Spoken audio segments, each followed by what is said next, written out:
थोड़ा जल्दी पहले सुनाने जा रहा हूँ। अभी मैडम ने बहुत अच्छी कहानी सुनाया। पिछले साल मौका मिला था नवनी चुनाव प्रतियोगिता लाने का, लेकिन तब तक पता था तैयारी थी।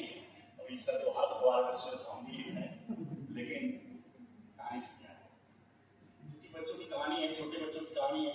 उन्हें छोटी कथाएं और ऐसी कथाएं जो प्राय जानवरों से पशु पक्षियों से जुड़ी हुई होती है, बहुत भाती है। इसी तरह की बहुत प्रचलित कहानी मैंने अचानक कभी सोचा है, रना सियार, जिसे आप सभी लोग सुने हुए हैं, लेकिन संदेश से बहुत बड़ा देती है कहानी। मैं इसी कहानी को आपको सुनाना चाहता हूँ। बहुत समय पहले की बात है, एक बहुत बड़े जंगल में एक सियार रहता था। वो सियार बहुत ही घमंडी था, कभी किसी का कहना नहीं मानता था और किसी को अपने आगे कुछ नहीं समझता था। जंगल में सभी जानवर उससे परेशान कर रहे थे, लेकिन वो मोदी था, अपनी मर्जी से चलता था। एक बार वो जंगल से बाहर शिकार करने चला गया और चलते चलते एक गांव में पहुंच गया। जब वो गांव में पहुंचा तो गांव के कुत्तों ने उसे घेर लिया, भागने लगा। भागते भागते वो एक धोबी के घर के सामने नील का टब भरा हुआ था, उसमें कूद गया। कुत्ते जब चले गए तो उसमें से निकला। जब निकला तो उसने देखा कि हमारा पूरा आदमी हो गया, लेकिन करता क्या करता, जंगल में पहुंचा। जब जंगल में पहुंचा एक अजीब सी घटना हो गई। सारे जानवर उसको देख करके भागने लगे। उसने सोचा ये क्या है। जानवर ने कहा ये कौन सा जानवर है, ये किसी दूसरे ग्रह से आया है क्या। आपस में मुकदमा करने लगे। कुछ देर तक यही चौंका रहा, लेकिन कुछ देर बाद इसे समझ में आया कि सभी जानवर मुझसे डर रहे हैं, चाहे वो चीता हो, चाहे वो शेर हो, चाहे वो हाथी हो, सभी मुझसे डर रहे हैं।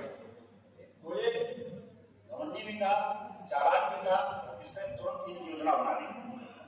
सभी को बुलाया और उसने कहा कि मुझे भगवान ने तुम लोगों का राजा बनाकर भेजा है और अब मैं तुम लोगों का राजा हूँ। तुम लोगों को कोई परेशानी नहीं रहने पाएगी, जो भी परेशानी हो मुझे बता दिया करो और आनंद से रहो।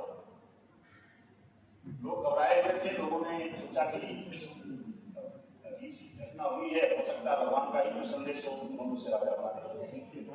सियार की पूरी मौज हो गई। सियार को तरह तरह के पकवान, तरह तरह का शिकार, तरह तरह की व्यवस्था बना करके जानवर भेजने लगे, देने लगे और इसके दिन आनंद से गुजर रहे थे। जंगल का राजा हो गया। शेर चीता जैसे जानवर भी इससे डरने लगे, बड़ा खुश था। लेकिन एक दिन संयोग से सियारों की आदत होगी, शाम के समय वो हुआ हुआ करके बहुत तेज आवाज लगाते। एक दिन शाम को वो कहीं टहल रहा था और जंगल में सियार हुआ हुआ करने लगे। तो इसकी भी आदत थी, यह अपने को रोक नहीं पाया और अचानक ही यह भी हुआ हुआ करके चिल्ला उठा।